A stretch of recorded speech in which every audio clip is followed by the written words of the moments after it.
भारतीय समाज में अपनों से बड़ों का आदर और सम्मान करने की परंपरा सदा से चली आ रही है। लोग अपने माता पिता, गुरुओं और बड़ों का चरण स्पर्श करके उनका आदर प्रकट करते हैं और आशीर्वाद प्राप्त करते हैं। लेकिन मुसलमान इस परंपरा का मजाक उड़ाते हैं और इसे शिर्क मानते हैं और बड़े गर्व से कहते हैं कि हम तो सिर्फ अल्लाह के आगे झुकते हैं और किसी मनुष्य के आगे नहीं। बल्कि देखा गया है कि जब भी कुरान के बारे में यह आरोप लगाया जाता है कि कुरान मोहम्मद की रचना है, तो मुस्लिम विद्वानों का यही उत्तर होता है कि मोहम्मद साहब तो अनपढ़ थे, यानी निरक्षर थे। वह कुरान कैसे लिख सकते थे? कुरान तो अल्लाह एक फरिश्ते के द्वारा भेजते थे जिसे मोहम्मद दूसरों से लिखवा लेते थे। वास्तव में मोहम्मद अनपढ़ नहीं था, वह पढ़ सकता था लेकिन लिख नहीं सकता था, क्योंकि उसके हाथ के अंगूठे और उंगलियां जुड़े हुए थे जैसे ऊंट के खूर होते हैं और लिखने के लिए अंगूठे और उंगलियों की जरूरत होती है। इसी बात पर हम इस वीडियो में चर्चा करने वाले हैं। इमाम बुखारी ने अल अदब अल मुतफ़रद अल बुखारी में लिखा है कि मोहम्मद के समय मुसलमान मोहम्मद के ऊंट जैसे पैरों को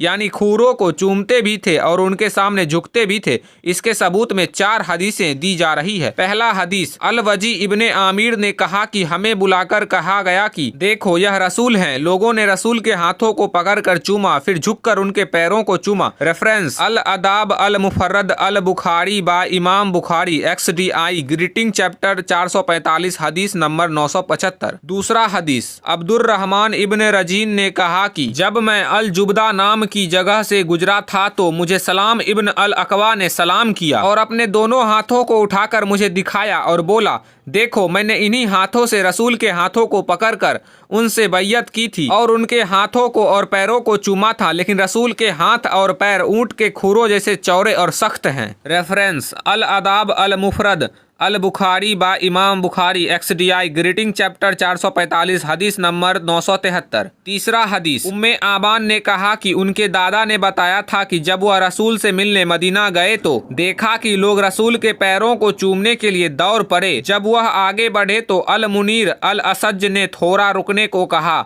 वह रसूल के लिए कपड़ा लाया था। जब उसने रसूल को कपड़े पहना दिए तो हमने रसूल को देखा और उनके पैरों को चूमा। रेफरेंस, अबू दाऊद बुक 36 हदीस नंबर 5506। हदीस नंबर 4, अब्दुल्ला इब्ने उमर यह सारी बातें बताकर कहा कि हम भी रसूल के पास गए और उनके हाथों को चूमा।